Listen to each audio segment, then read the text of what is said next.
In this video, we will go over all the elements in the faculty course prep checklist. The first thing you'll want to do is revise and replace your syllabus for the new semester.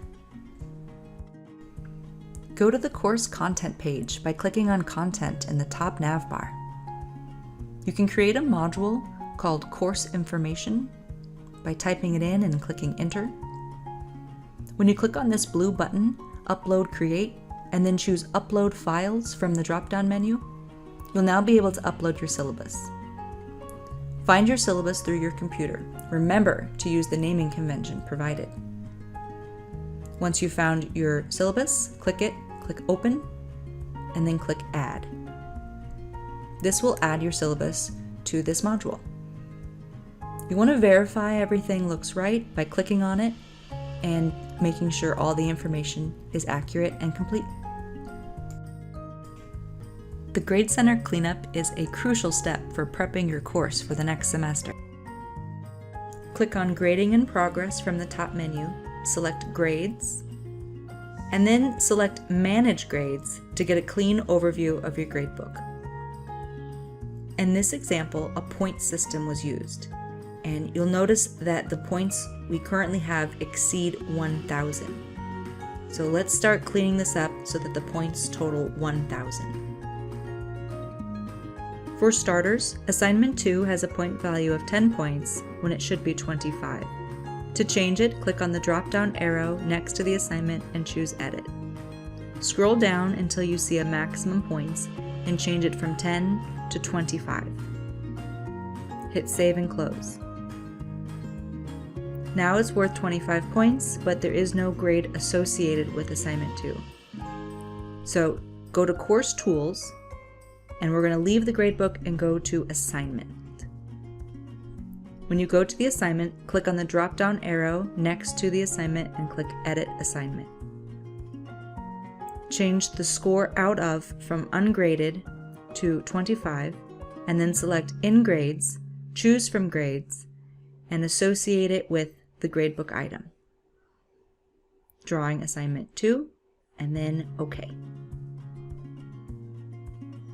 Save your changes and return to the gradebook by going to Grading in Progress, selecting Grades, and then when it opens up, selecting Manage Grades.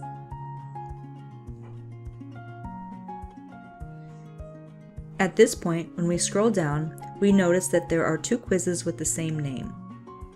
What you can do is click on the drop-down arrow next to the quiz name you want to change and choose Edit. Here, we can change it from Quiz 4 to Quiz 5 and hit Save and Close. Now, the quizzes will fall in sequence. In this example gradebook, there are some grade items that are no longer needed, a quiz and an assignment that do not exist. To delete these items, scroll to the top of the grade item and choose More Actions. From this drop-down menu, choose Delete. Select the grade items you want to delete by clicking the checkbox to the left, and then select Delete. Confirm your selection, and the grade items were deleted successfully. The last issue in this gradebook is moving the final project assignment into the project category in the gradebook. Select the checkbox next to the name of the grade item you want to move into a category. Scroll up to the top and choose Bulk Edit. Scroll to the right and choose the category that you want to move the grade item to. In this example, we'll move it to Projects and hit Save. This will reorder the item under the Projects category. We'll see that it totals 1,000 points. Everything is associated in categories. It has the correct name and the correct number of points.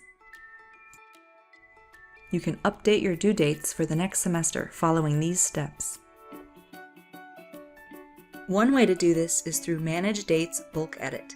Go to Course Admin, find and click Manage Dates. This will open up a list of all items that have a date associated with it You can sort by content type, and you can see due dates and any availability dates. Select the box next to bulk edit to select all of the content, and then choose bulk offset date. From here, choose calculate range between two dates. This will change the dates for the start of the semester. In the from field, enter the date where the old content started. This would be the previous semester. In this example, we'll pick 12:01 a.m. as the start time. Then, in the to field, change the date to the start of the upcoming semester. Once you've made these changes, click Save. What this will do is it will shift the dates for the next semester. If you want to make additional changes to the dates, you can do so here or under the specific course tool. You may want to edit or delete old announcements. Here's how. From the home page, you can click the down arrow next to the announcement and click Edit. From here, you can change headline and content to reflect the upcoming semester. Optionally, you can also change the availability date and time by selecting a date that this announcement will become available. Here we're picking a date in the future and hitting Update. To delete an old announcement, you click on the checkbox next to the old announcement and then click Delete at the top.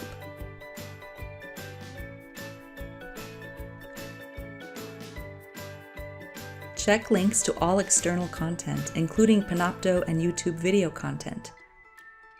The best way to do this is to go to your Content tab, open up your folders one at a time, and click on the links. In this example, this YouTube link is broken. You can fix the URL by going to Edit Video, deleting the bad URL, replacing it with the correct one, and hitting Update.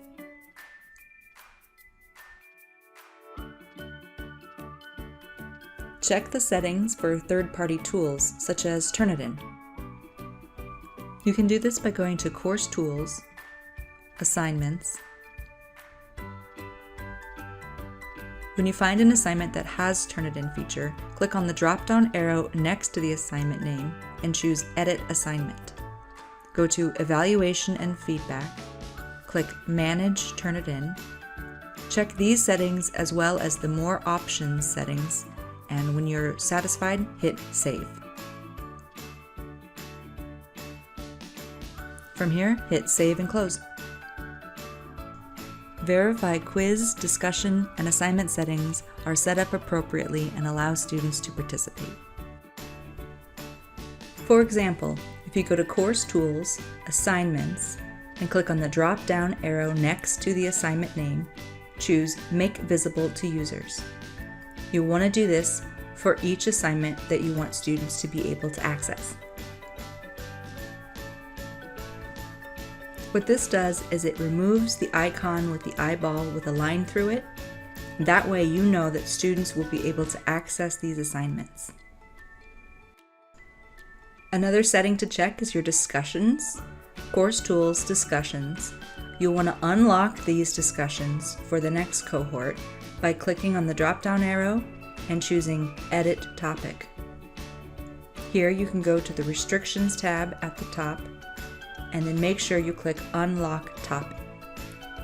Save your changes by clicking Save and Close, and that will ensure that this discussion topic is no longer locked. We hope this video and this checklist help you prepare for the upcoming semester. Thanks for watching.